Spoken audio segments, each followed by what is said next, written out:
Hi guys, it's Brett with It's Pickin' Time. We are working on some new strumming secrets here. This strumming pattern is used quite a bit. I've noticed it in obviously country music. You'll notice later it will become more obvious.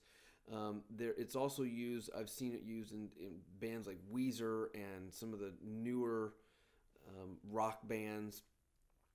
It is very widely used. It is attributed to Johnny Cash, where he literally takes a bass note and then it strums the chord. So it's kind of trying to do two things at once: enter a bass note and strum a chord at the same time. Now we're going to go in. It's called the pick down up or pick down up down, depending on how much you can how much you can strum. So let's go into the quad view. And we will see now, I'm going to do the E chord, and what we're going to do and what makes this a little bit more tricky from previous strumming patterns is that we're going to move between two chords. We're going to move between the E and the A. And as we do that, we are going to alternate our bass note. Okay, so in the E chord, this is the bass. The top string, it's an E. In the A chord, it's going to be the A string. Okay, so what we're going to do is we're going to pick the E string and strum down. 1, 2, and then A.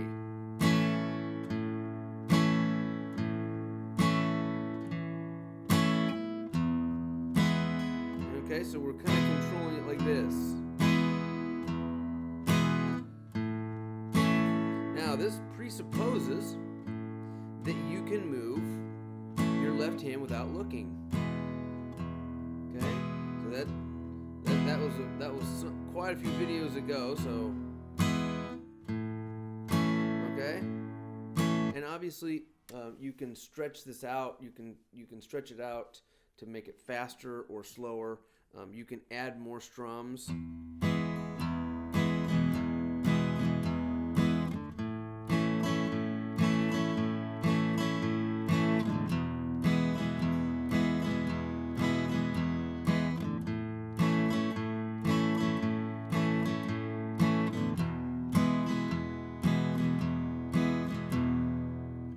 Then maybe you go to D to finish off the feeling, and then start back on E.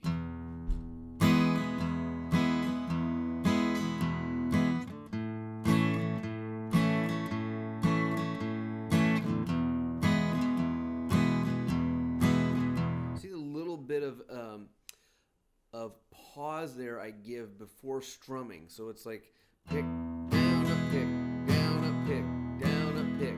Now some of my students actually like to say it the opposite way. Down, up, pick, down, up, pick.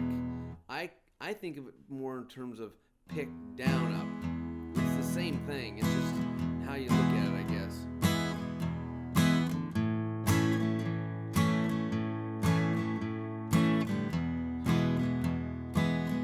Now, we want to be able to do this between any two chords, okay?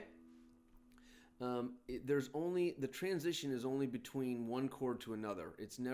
You're never going to do more than that transition. So that tipping point between chord A to chord B or chord X to chord Y or whatever, chord 1 to chord 2 is going to be the only thing you have to really worry about. So if you want to do C to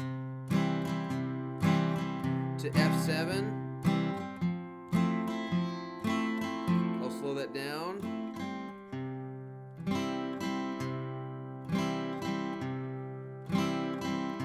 Back to F7.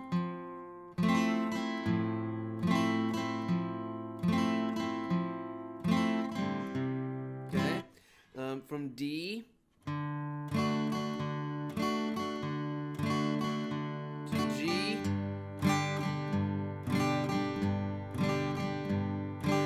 Notice I'm not looking at my fretting hand.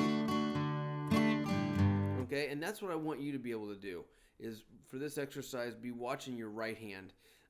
Sooner or later you won't have to. Not a big deal when and if that ever happens. But right now we want to be able to do this without looking at our fretting hand. So we're just picking down, and then we can speed up as we get better. Choose any two chords. Some of the things that I do, I have a dartboard with the chords on it. We throw a dart at the dartboard, and see it hits on the A minor and it hits on the C. Then we take those two chords and we practice those.